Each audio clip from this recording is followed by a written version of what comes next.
Hello, everybody. Welcome to Up Your Parenting Game. Support yourself, support your family. This is the third session of Rachel Hardies' class that's, it's aimed for parents and caregivers of kiddos in their tweens and teens, but obviously good for everybody, even parents who mine are grown and gone, but I still always get something out of it. Prevention Works is a coalition that really our mission is healthy children, healthy youth, and we do a lot of training for both for parents and also for caregivers. And this class is supported by an Albert Holler grant, and we've been fortunate to have Rachel on board to help us. This is the second session.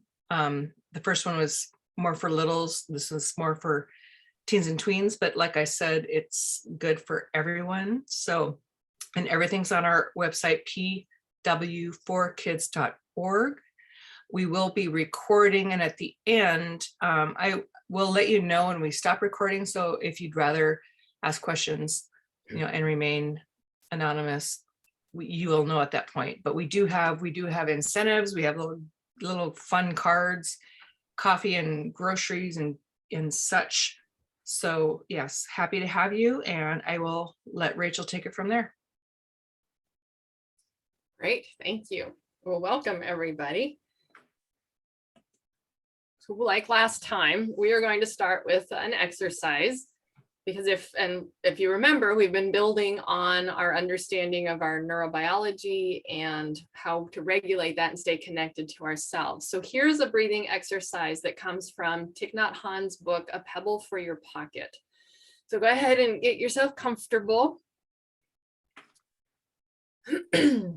Breathing in, I know that I am breathing in. Breathing out, I know that I am breathing out. As my in-breath grows deep, my out-breath grows slow. So recognize the quality of your breath as it is right now. No need to force it to be long or deep. Follow it and recognize it. And maybe as you maintain awareness, it might naturally become deeper or slower. So as my in-breath grows deep, my out-breath grows slow. Breathing in makes me calm. Breathing out brings me ease. Ease is like space. It is the feeling of being light and free. Ease means that you do not take anything too seriously. Your peace is very important.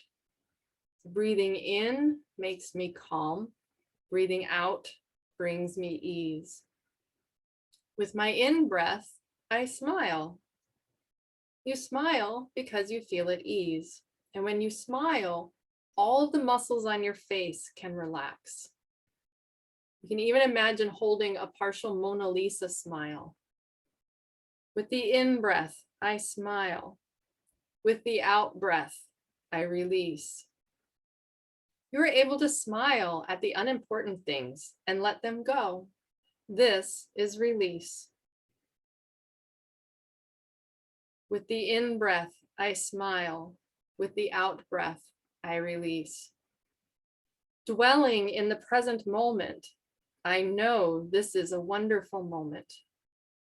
Allow yourself to be present, and you will be able to touch many, many conditions of happiness. Dwelling in the present moment, I know this is a wonderful moment. Like watching television, you are free to select from the channels made available to you by what your mind tells you. You can choose release and peace. Take another breath in. Know that you are breathing in.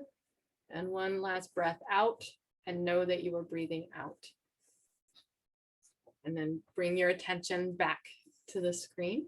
Thank you for participating. So this is another way to practice connecting with yourself when things are challenging.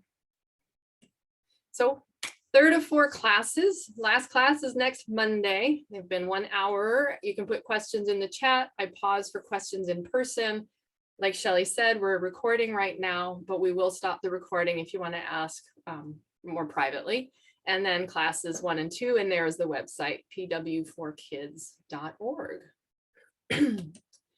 So this is Dave Barry.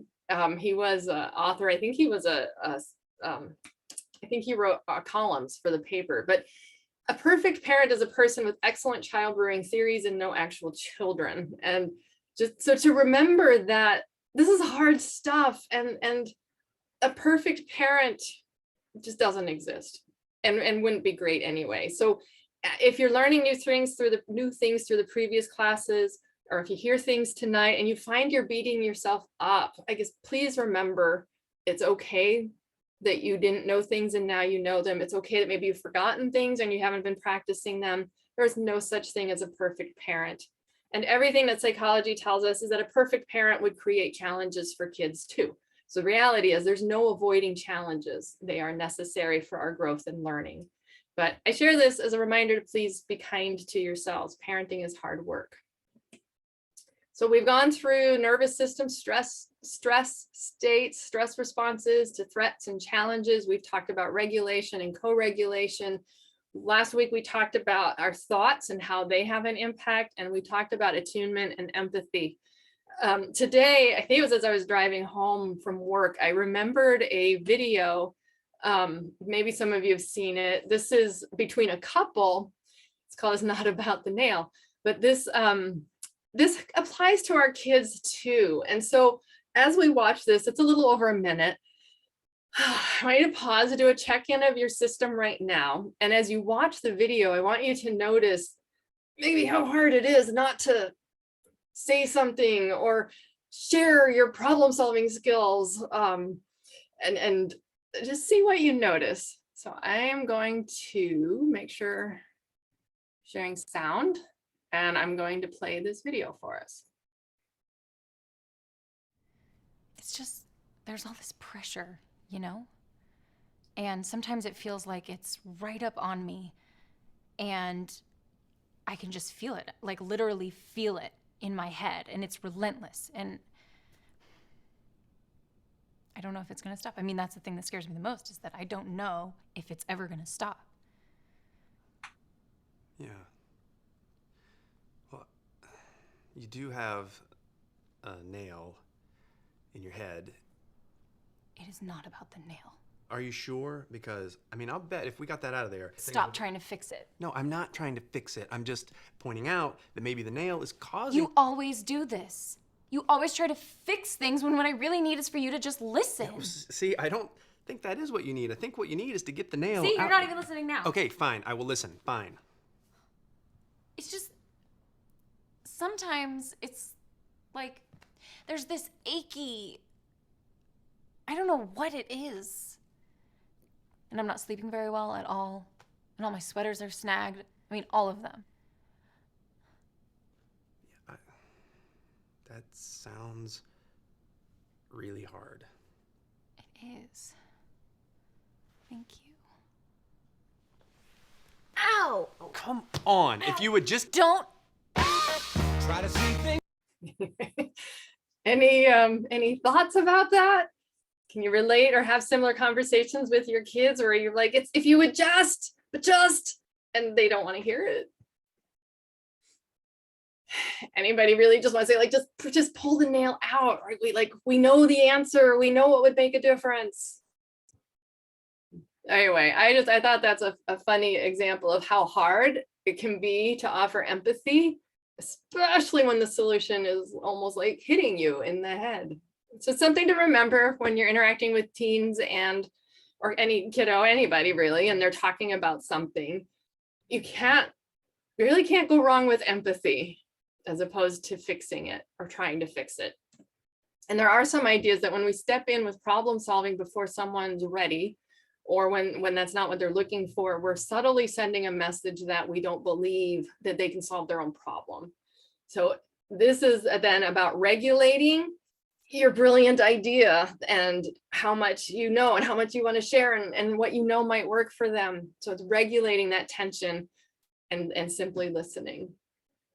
Let's see, we have a couple of chats. Everybody, yeah, right.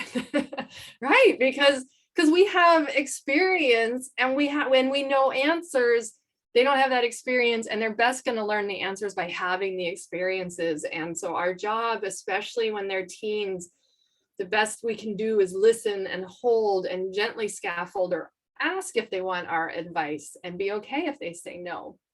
But yeah, I just that struck me as like, that's a perfect example. So anyway, thank you.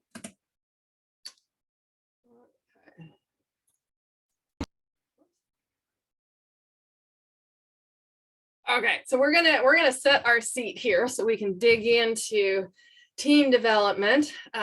So this comes from Emerging Wisdom. I can't remember if we've done it yet, but it's this idea that our sitting bones, our tailbone and our pubic bone, they're together, they form a very strong foundation for our spine, our torso, our brains, and our organs. Like everything is connected. And we're gonna connect to our built-in support system by setting our seat right now. And it's something we can practice every time we sit down. So if you are able, go ahead and stand up, or depending on what you're sitting in, you can simply lean forward. But the idea is to kind of lift your butt off your chair or what you're sitting on, and then send your tailbone out and back as you sit down. And I like to think of imagining like I have a tuxedo on, or maybe I'm a penguin with tail feathers, and I want to flip my tail out so that it goes down the back of my chair. So as you sit back down, set your seat. Notice and feel the strong foundation created when your sitting bones and your tailbones are aligned. And you can see, so in the picture, a tucked tailbone is going to collapse us in the middle, and an extended tailbone is going to pull us tight against our back and create some tension in front. So I want you to gently rock your tailbone, tuck it, and extend it. So rock it forward and back, and simply notice what it feels like. And as you alternate, keep breathing. Remember to breathe. Let yourself inhale, and exhale, and feel the movement of your body and breath at the same time. So go ahead and just one more time, backwards, forwards. Let yourself come back to stillness in the position that feels most comfortably aligned for you today. Notice the shape, the position of your tailbone and the shape of your spine and what your muscles feel like. So this is a good way, you can, like any time of the day, you can just kind of move yourself around and set your seat and make sure you're supporting yourself the best way that you can. And by then opening up our organs and our brain, we help blood flow, which increases oxygen to our brain, which always helps us. So setting your seat. Okay, so development. Honestly, as I was preparing more for tonight, teen development struck me as like overwhelming. And some of it might be just where I am in my life and right now in my brain and stuff, but there is so much, there's so many places we can go with this. So tonight is my best attempt to get us into an hour-ish, well, whatever, like that encompasses it, and at the very least put things out there for you to be aware of and to think about, and maybe explore more, because some of these almost seem to me like they could be their own class. So puberty and adolescence, they are two different things.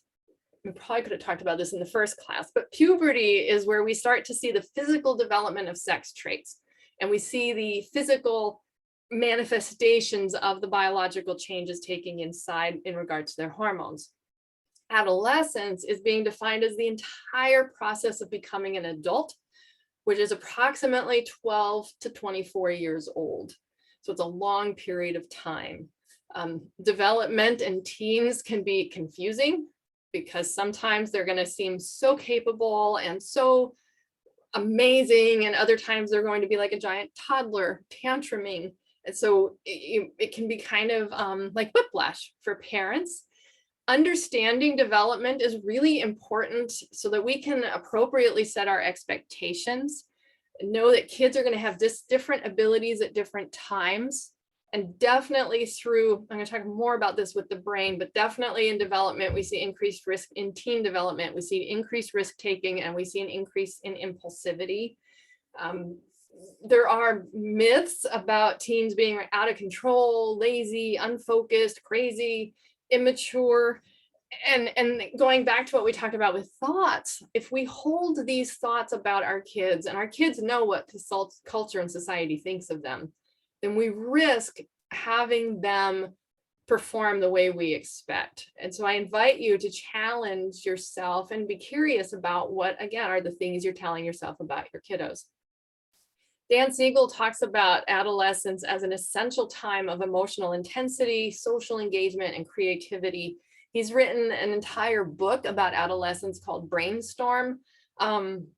And it's got great information, but honestly, I find it hard to read. So I think there's probably other places to get that information, but it is a very thorough book and has really contributed to a shift in what we're thinking with teen development. He also goes on to say, like, during the teen years, our minds change in the ways that we remember and the ways we think and the way we reason and focus attention and make decisions and relate to others. So there is a lot going on for kiddos during this time. Like I said, their behaviors might be confusing, unexpected, various levels of maturity, kind of hard to keep up with as parents, or they might be okay one moment and then you say something and they're flying off the handle. And a lot of that is because of what's going on inside. So you might find that you need to adjust your expectations by the day, or maybe even throughout the day, but know that there is a lot happening for them. And this is an age of testing boundaries and them having a passion to explore, and they're really fascinated by the unknown and something that's exciting because of what's going on in their brains. So let's talk about their brains. So they call it exuberance. This is a tremendous time of brain growth. It is the second largest only to when they're born. So there is a lot happening in that brain. It is structuring itself. They have the highly active emotional center in the brain. The biggest thing that causes the behaviors that as parents we tend to worry about is this realization that their brains have this increased sensitivity to dopamine. And so there's this increase in the activity in the brain areas that use dopamine. And dopamine is a neurotransmitter that is really central to creating our drive for reward. And this then results in them gravitating towards thrilling experiences and exhilarating sensations, and can cause them to focus on the rewards of doing something more so than thinking about or placing a value on the potential risks. They'll downplay the negatives and really kind of be really drawn towards the rewards. And Dan Siegel talks about that we see this in three ways. So we see the increased impulsiveness. So there is a chemical thing going on in their brains that makes them go, oh, that would feel good. That's a good idea. I'm going to do that. Obviously, that's not there. I mean, it just happens that way. We do see an increased susceptibility to addiction because the substances that as humans we can't become addicted to typically cause the release of dopamine. So they feel good. There's a high reward. And then he talks about that there's a hyper rationality where this is that place where they're going to look at the facts of the situation, but they're not necessarily going to see the bigger picture or the setting or the context. Now, there's been some interesting research where teens generally teens are very aware of risks and sometimes are even more cautious than adults and can even overestimate something bad happening. So they do have this. There's a fascinating, I think it was a National Geographic TV show called Brain Games, and they had an episode, a couple times they do generational episodes. And one of the ones with the teens was they need to think a little bit longer about stuff. They'll rationalize things a little bit more, even down to the level of, so they had little kids, they had teens, and they had adults. And they asked each group, would you swim with sharks? Yeah, and the little kids are like, nope. And the adults are like, nope. And the teens had to be like, well, how nice is the shark? What's the shark like? So there's a little more thinking going on, rather than just jumping right to yes or no. And what we do see is, so while they are more capable, they are as capable of determining the risks, when other teens are watching or they think they're going to be watching, then their decision-making skills or their risk awareness skills drop, and they will take risks. Sometimes I've heard it referred to as hot cognition. So there's some activation going on in the nervous system because my friends are watching and they're here, and then they'll start taking the risks. And the brain games shows, I think it was a simulated driving, and without adults, without other teens watching, the teens are as good as or better than adults in driving. But they put teens in the cars, and the teens driving got way worse, which probably explains why we have the driving rules that we do. And so when teens look at situations, because of that dopamine going through, the benefits are going to have more weight, right? The positive outcomes are going to be way more in their calculations than the negatives. And the benefit of this, so this isn't necessarily a bad thing. And there's some scary things that they can do impulsively, but this ability helps them take on the risk that they need to embrace to leave us. To move out into the world is a huge risk and a big step. And so this sensitivity to dopamine and this ability to have the benefits weigh a little bit more than the costs helps them actually move out, helps them move into adulthood. And that's one of the things I like about what I have been able to read about Brainstorm, is that he's worked really hard to teach us what we can embrace about this time, as opposed to what's so challenging about this time, or the benefits to what's challenging about this time.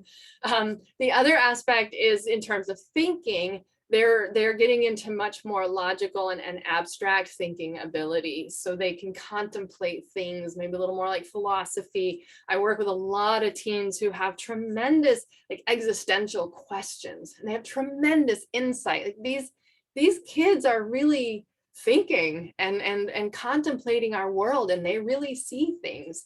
And so it's really amazing. And this is a different way of thinking than what they've had through previous years. So I'm going to pause there and see if there's any questions around the brain. So then working maybe with impulsiveness, Summer, to your question at the beginning, is it might depend on the situation, and maybe we can save it for the end, because it might be a big depends. But one place my mind goes is, how can we help them have novel experiences that are safe or are contained, or redirect them to a way to use that energy, but that is supportive or pro-social, as opposed to the way they don't, or in ways they don't. And at middle school track practice tonight, and I've done this with my son too, as he's getting older, there's times where they come up with stuff, and I'm always just like, how does that even, where did that thought even come from to do that? And I can't remember what it was at track, but I remember just shaking my head, be like, where does that even come from? So this is the confusing part, because they're just, there's a lot happening in there. All right, so then their bodies, this is the stuff we see. And this is the alterations in their physiology and their hormones and their sex organs and the architecture of their brain. This is all part of this really important period of transformation. These are the things that are the visible manifestations of them growing, and this is puberty. And so they have the body hair, voice changes, the hormones are all over the place, their body shapes change, they start to have body odor, pretty straightforward things, as well as we know that their brains are restructuring and pruning. Yeah, so I'm like asking the question, like, why did you think that was a good idea? Right. And I'm going to tell you, they probably didn't think, right? It's, ooh, this is the reward of this is so much more exciting than even pausing to think about the downsides, especially when it's a group of teenagers together. But yeah, but that scaffolding, right? Inviting them to think, inviting them to go through it is really helpful. And that's where that empathy and attuning can come into play. Okay, so find your I feel like I'm going through this really fast tonight. I like this one a lot, which is why we do it every night. But we do this one because the jaw is a very common place for where we hold our tension and our stress, or when we're uncomfortable. So relaxing the jaw, the tension in our jaw is the gateway to ease. And it releases tension in our neck, our chest, and our abdomen. And for many of us, a yawn or a sigh activates the relaxation response in our body. And again, this comes from Emerging Wisdom self-regulation class. So I want you to start by yawning. Doesn't matter if it's real or pretend yawn, but yawn. And as you yawn, feel the heaviness of your lower jaw and the weight of gravity. Feel the softness in your cheeks and jaw. And then find your ah or a sigh. Yawning is good for you. It activates the relaxation response and it opens space in the back of our throats so that we can take a deeper breath. So take another breath in and then ah, or a big sigh. Ah, even notice if your body wants to move with that, or collapse or relax. Another breath in. Ah. Notice your neck and your jaw. Let's do one more. Oh. There we go. Notice you need to shake anything out, set your seat. And what comes next? Sleep. So this is, I put this in development and I think come back to more of it next week. But there's a new book out called Generation Sleepless. I think we mentioned it last week. And boy, reading through it, sleep is like our magic health tonic. It is so important. And the biggest thing to recognize for teens is that there is a biological shift. So all of these things that are changing in their bodies make it so that they fall asleep later and they want to get up later. They're not necessarily being lazy, and some shift more than others, some don't shift at all. Like it's all pretty individual, but generally we see that they don't want to go to sleep until 11, 11:30 or midnight. Some maybe even later. And so then that means getting up at 6:30 for school is waking them up in the middle of like important sleeping time. In the book, they talk about it. It's waking them up basically in the middle of their night. And so I'm excited to see the school district is contemplating moving our teens' start times later, our school start times later. There's a lot of research that supports that.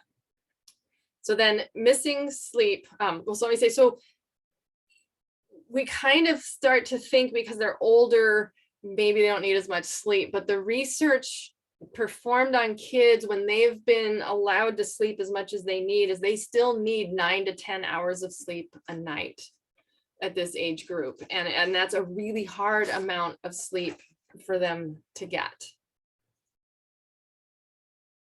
What age does it start happening? Yeah, for my son, I saw it happen in 8th grade. So he was 12, I think going on 13. So preteen, teen, pretty early on, we'll start to see this shift happen. Yeah, so middle school and high school are generally included in this, in these sleep changes. So they still need quite a lot. And what we're understanding is that the brain is undergoing this massive reorganization and growth. And a lot of that reorganization and growth happens during sleep. And sleep is also when growth hormone is released, when muscles and tissues repair, and when brain connections are refined and strengthened. And so really sleep becomes a pinnacle of well-being, and this holds for humans too, so, or humans, for adults too. We have teens and we have humans, but it holds for adults too. Yeah, Summer.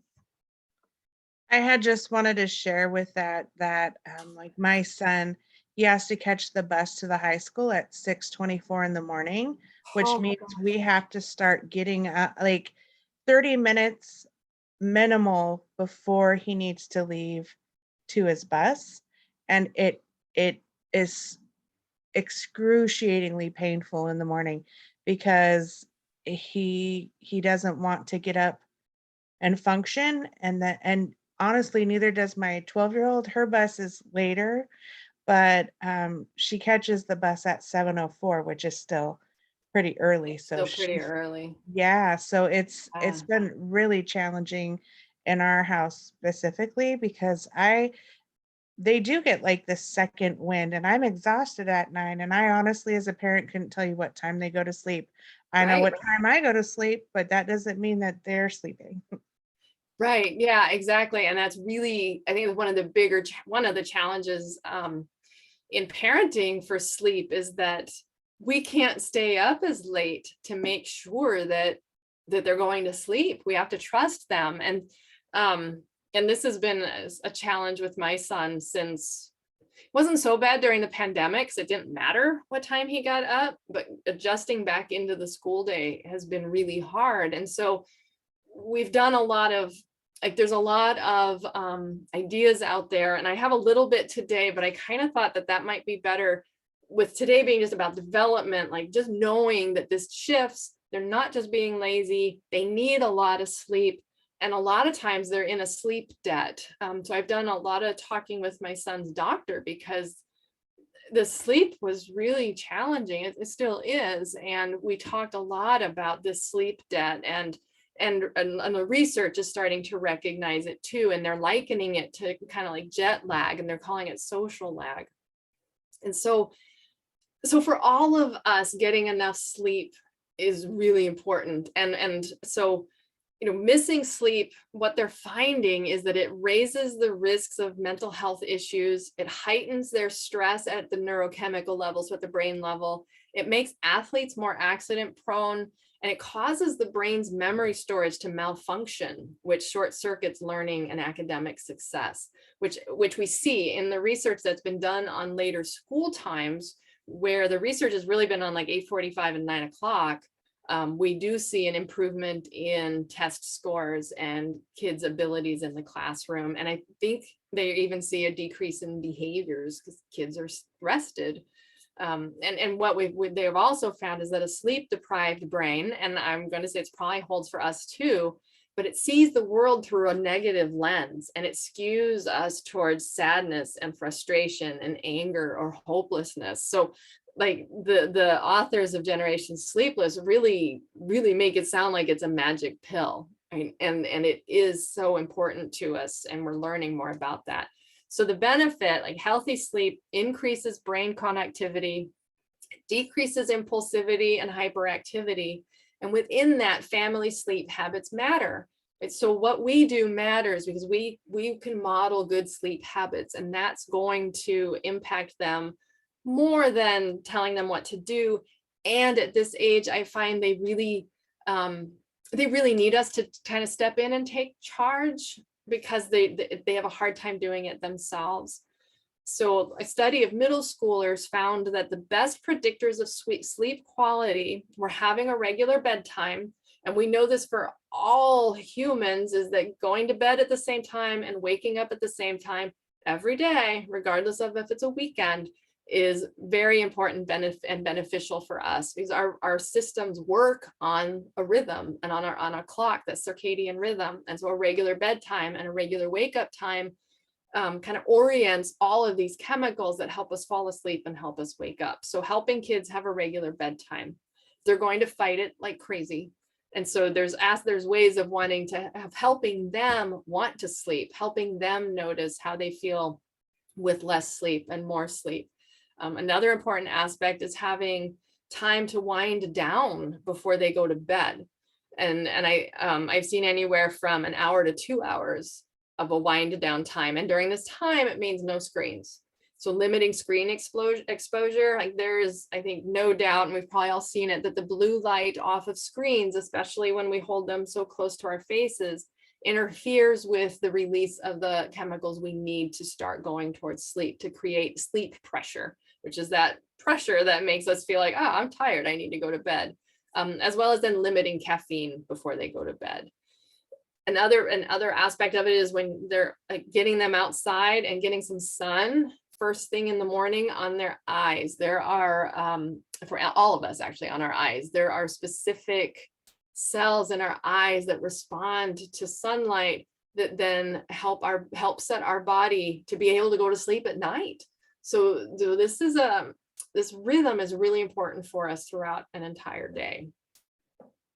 And like I said, what we do matters as parents. And so modeling good sleep, making sleep important. And we know that kids are really active.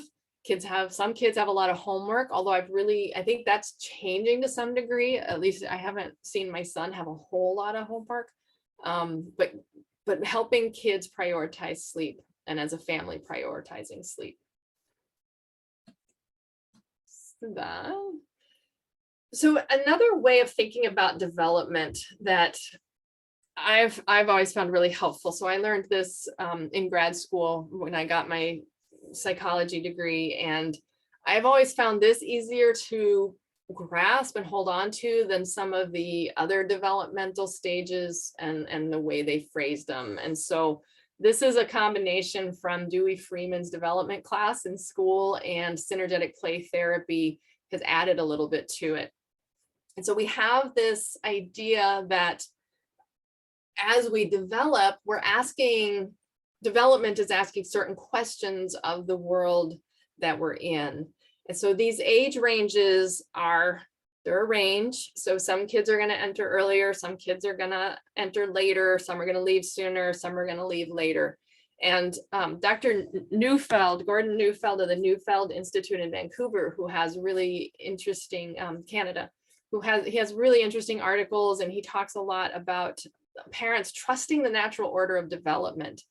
And I would say if you have concerns and you see something that seems really off to you, always talk to your youth doctor. So it's a conception to birth is this question of, do I exist? Do I belong here?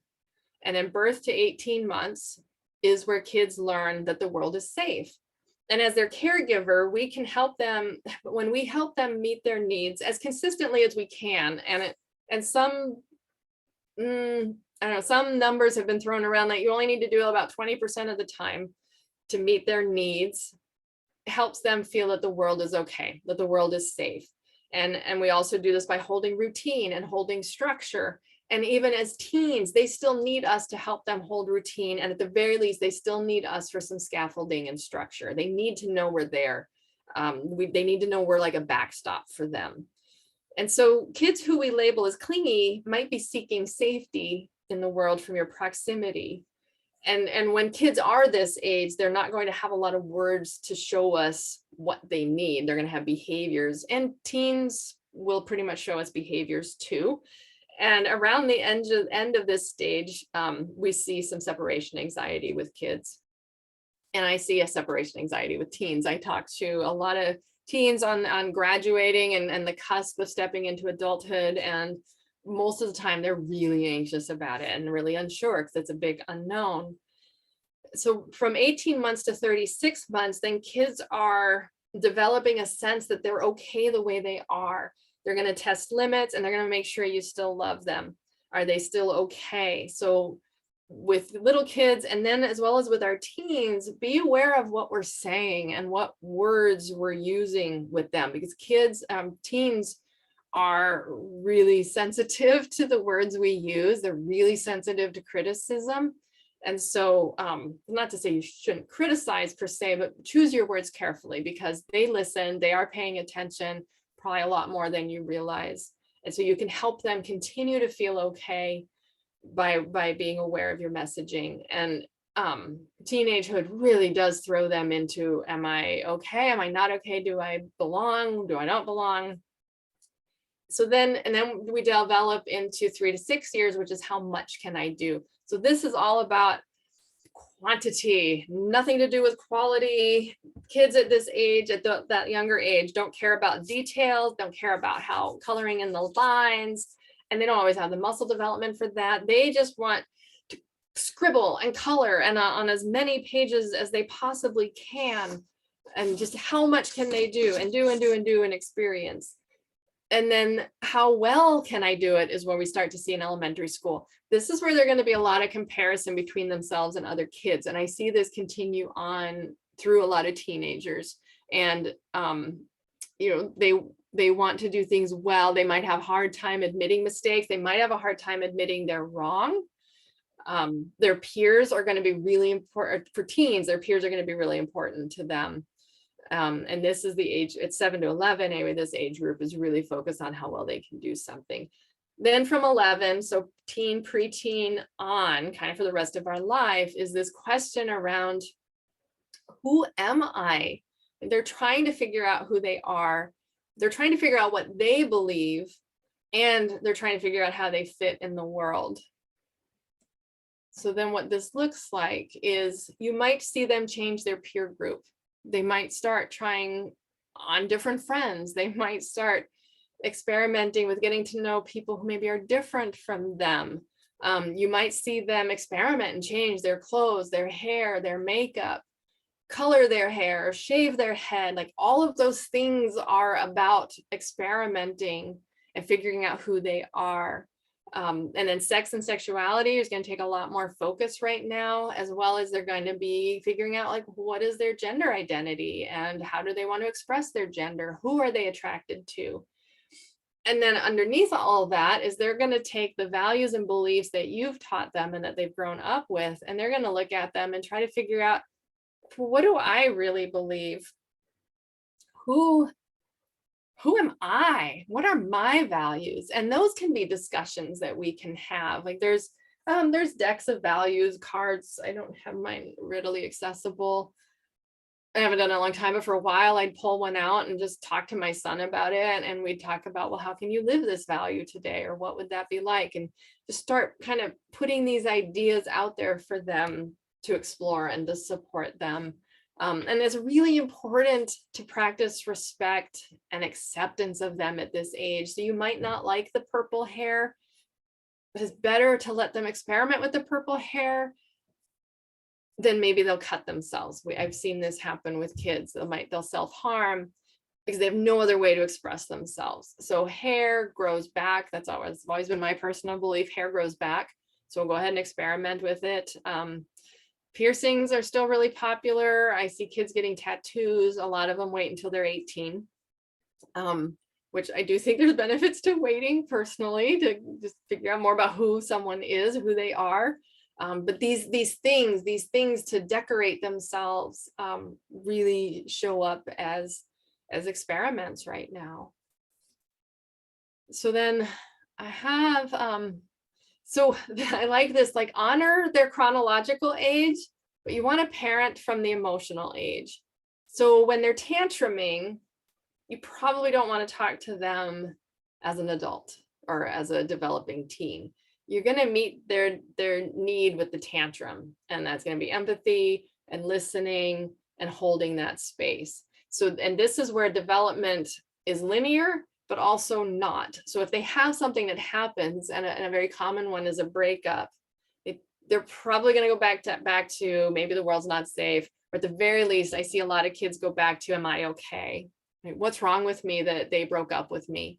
What's wrong with me that they're not with me anymore? So the emotional age might not always match the chronological age. And that sometimes is where it can be confusing. But if you meet them where they are at the emotional age, you'll have more success than trying to talk to them for where they are.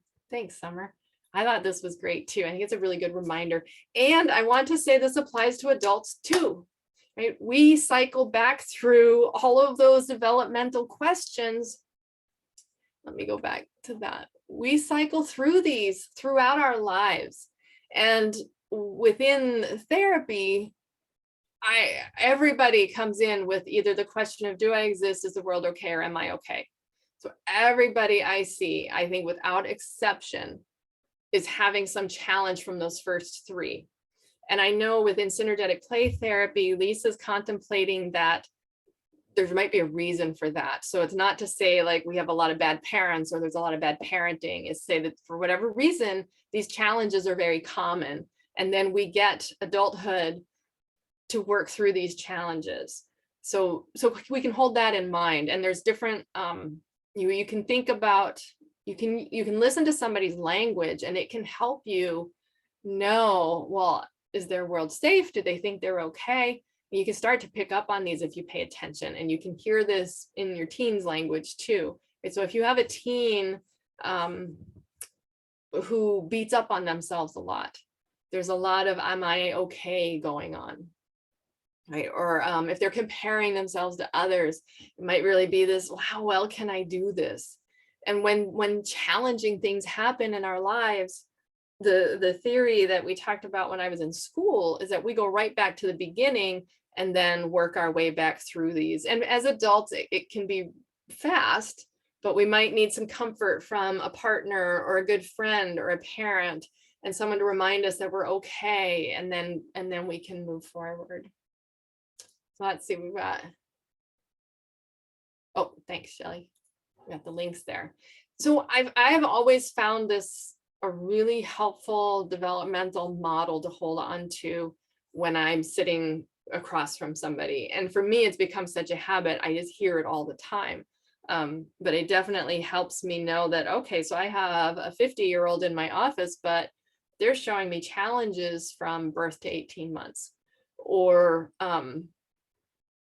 yeah, sorry, I lost my thought. Just something to hold in mind as you're interacting with your teen. And again, listening to words, listening to language, and you can use language that can support these. So let's go ahead and take a breath. I think I just have one more slide for tonight, and then we can talk about stuff. But let yourself breathe in and let yourself breathe out. Maybe another breath in, maybe notice at your seat.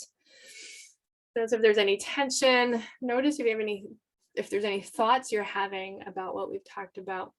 So then because, excuse me, there's a lot of, I'm going to say experimentation, but I don't want to dismiss kids' exploration and maybe exploration. There's a lot of exploration that happens at this age group, but that doesn't mean things are a phase or that they'll necessarily grow out of it. And so there's this gender unicorn graphic that I've always found really helpful for helping us understand these different aspects of, I guess, expression and identity.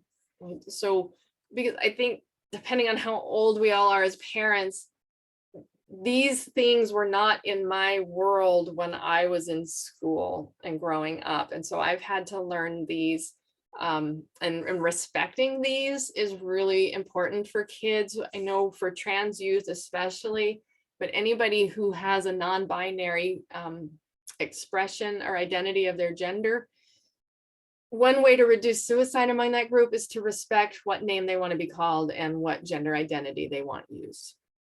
So gender identity is, are they identifying as a female, woman, or girl, man, male, or boy, or non-binary, or some other gender? But that's their identity. That's how they see themselves. Then we have gender expression, which is the way they dress. And I was thinking like accoutrements is the only word that comes to mind, but makeup and jewelry and all these things that we've typically assigned to, oh, that looks like a boy and that looks like a girl. But we're learning now that somebody's gender expression might not be the same as their gender identity. And so nail polish. Nail polish, yes, or earrings. Yeah, yes, exactly. Or skirts even. My kiddo, yeah. Yeah. And so it's a thing, it's awareness to have, so that you can respect what your youth is looking at and identifying and expressing, So the sex assigned at birth is based on genitals. We have female, male, or other, the intersex, and that may not align with their gender expression or their gender identity. Then we have, who are we physically attracted to? Who kind of gets our heart racing and our blood moving? And again, it can be women, men, or other genders. And then there's who are we emotionally attracted to? And so I see kids experiment with this, and I don't work with them long enough sometimes to know where they end up. And in some ways, I don't know that it matters. It's whatever somebody wants us, how they want us to identify them in that moment is what matters. I've had a friend who identified as gay when I met her, and then went into a relationship with a man, and then back to a woman. And so these things are much more fluid, but that doesn't mean they're not, or that doesn't reduce their importance. And so kids are, I think, I guess from my growing up, kids seem a lot more free to experiment with different expressions, right? I'm seeing more young boys wearing nail polish. Ears piercing is no big deal. Whereas when I grew up, it was a big deal that a boy had his ears pierced. So these kids are experimenting, exploring, and getting to know themselves. So this is a big part of them figuring out who they are.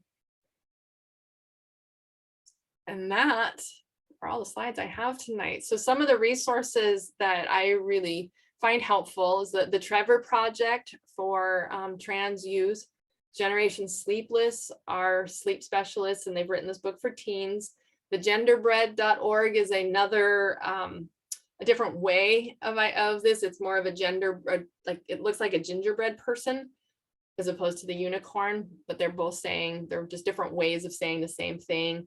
Transstudent.org is where the unicorn comes from. And then doctors Dan Siegel, Tina Bryson, and Gordon Neufeld all have a lot of really good information. Summer had a good question. Is it typical for as much as teens change that they're all over the place with their gender identity? That's what I've seen. Yeah. I've seen kids come in and identify as they, and then tell me they're a he, and then go back to they. So there's groups of kids, especially, that are really thinking about this and contemplating it and trying it on. And it's hard to say where they'll end up. And it doesn't, I just think it doesn't matter. Just meeting them where they are with their identity. It's way more, from what it sounds like to me, it's way more talked about among the kids at schools, and just they share it so much more, and there's so much more awareness, and they know all the diagnoses that go with some of it, which they aren't our favorite, like gender dysphoria, but that's what we have, and they know these things, and they'll come in and talk to me about that. So yeah, it is definitely, I would say it's definitely okay that it's all over the place, and as parents we can accept and respect them wherever they are, and be curious or maybe excited to see where they're going to end up. Yeah. So that's it. We did not go over tonight, Shelley. We actually have a few minutes. If we want to stop the recording and see if anybody. Sure. Yeah. So So thank you. Yeah, I will stop recording, and if anyone else wants to ask questions, we'll do that. So